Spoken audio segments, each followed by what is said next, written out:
I'm glad you said that because what really the question I have is that what does an alternative to the current climate environmental reality truly look like when we have a fossil fuel industry that is so entrenched in the political apparatus?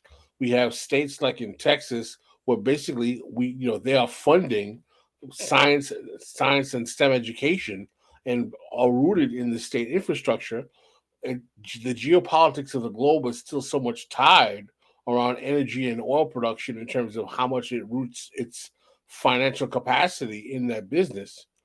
What does an alternative to fossil fuels look like?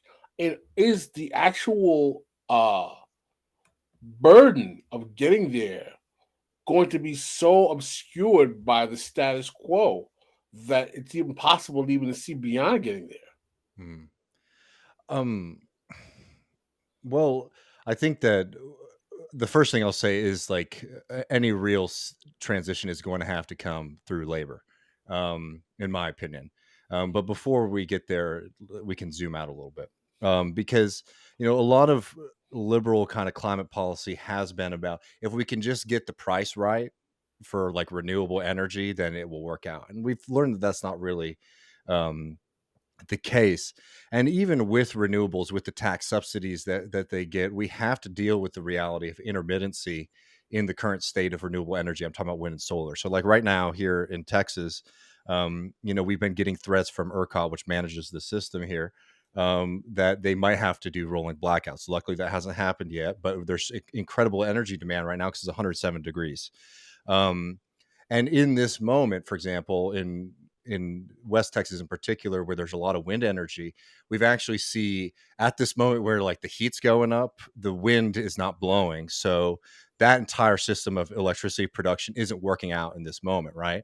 And the real cynical and unfortunate thing is that a lot of the oil and gas industry is actually really betting on intermittency as being a kind of arguments for their like permanent status as reliable and necessary systems for how we provide energy to our society, and we can't play that game. So what would a a system look like?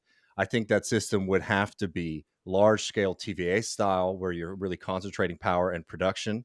I do think that nuclear is something that desperately needs to be a part of the equation, and also a real investment in things like hydro and geothermal, where those are things that are applicable. The problem with those is that you sort of have to be blessed geographically to be able to utilize those, in most places. So, like, that's what it looks like from a technical side. But how do we get there from where we're at right now? It has to come from a sustained labor movement, because people are realizing in Texas in particular that this system is not working. All you have to do is look back to Jesus Christ, Winter Storm Uri, where over 100 people died during I that was going to storm. ask you about that. Were you in Texas for the winter storm?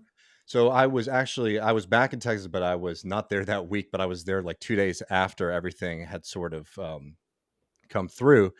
And I mean, it was devastating. I mean, just like being there, the stories that you heard from my family and people like that, it was a real kind of end of days experience for folks where, I talked to my mom about it, and like, she told me about how she went over to her neighbors and let them know that like she has food in the fridge, and some dry goods and things like that. And they came over, ate, and just tears rolling down their face because it was really that difficult for people when the power went out, that people weren't able to eat, people were hungry, and obviously too a lot of people froze to death. I mean, it was a really devastating realization, I think, for a lot of people that the system that we have here doesn't work. And if I could really quick, just so people Mhm. understand why the system is so bad, because one of the things that I noted in the piece that's really frustrating is that like the culture war in this country is so damn advanced that like the cultural war can like absorb any kind of moment like that, and immediately, red and blue kind of thing. So immediately after that, the big fight was wind and solar versus natural gas. And of course, Republicans are natural gas is good. The wind and solar is why we have this problem. We're doing too many Green New Deal policies. Obviously, bullshit. Um, but the Democratic side, was really trying to lionize wind and solar. It's like, well, that wasn't able to produce what we needed in that moment. The real crisis that happened was the natural gas pipelines were not weatherized, right? Which a lot of people who are, on the liberal side were noting. But why were they not weatherized? It's because we have one of the most marketized systems in the country, where it's effectively as an auction house. So it's not just one provider, it's competing providers. So the price of electricity in Texas, if you are in these deregulated areas, places like Austin and San Antonio aren't, though the entire state is on this deregulated market as a whole. There's a constant auction house, so you get to like pick who you get electricity from instead of just like the city provider. So what that ended up meaning is that so some of these pipelines froze over, but the guys who own those pipelines, they weren't stupid in the sense that they weren't like saying this could never happen. They made a financial decision that if our pipeline goes down for a couple of days, we'll lose a couple of days of revenue, and that would suck. But it's much, much less than what it would cost to make sure that the system doesn't fail, right?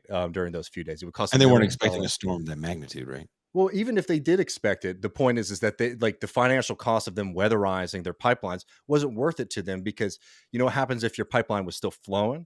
You made millions upon millions of dollars over the course of a couple of days. So a lot of people made a lot of money from that storm, right?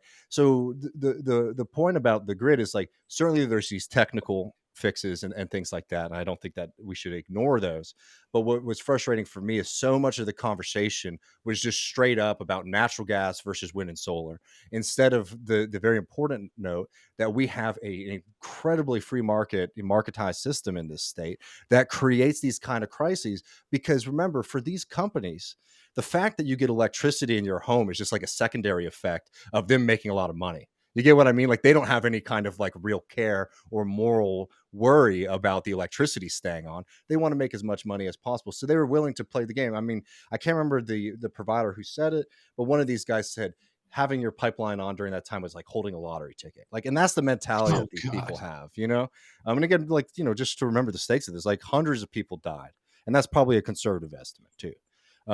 So the point is that this market fixation on one of the most important things that we do as a society, which is produce energy, creates these unnecessary crises in our system. And we need to start figuring out a way to claw back the power of private interests in the electric grid. And also on the larger question of fossil fuels, find a way to deal with an industry that has trillions of dollars invested in it. And those boys who are invested in it want to see returns on their investment.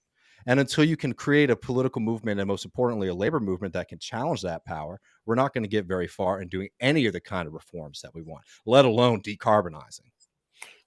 Thank you for watching. Please don't forget to hit like and subscribe on your way out. You can catch the live stream of This is Revolution every Tuesday through Thursday at 6 p.m. Pacific Time and Saturday, 9 a.m. Pacific Time. This is Revolution.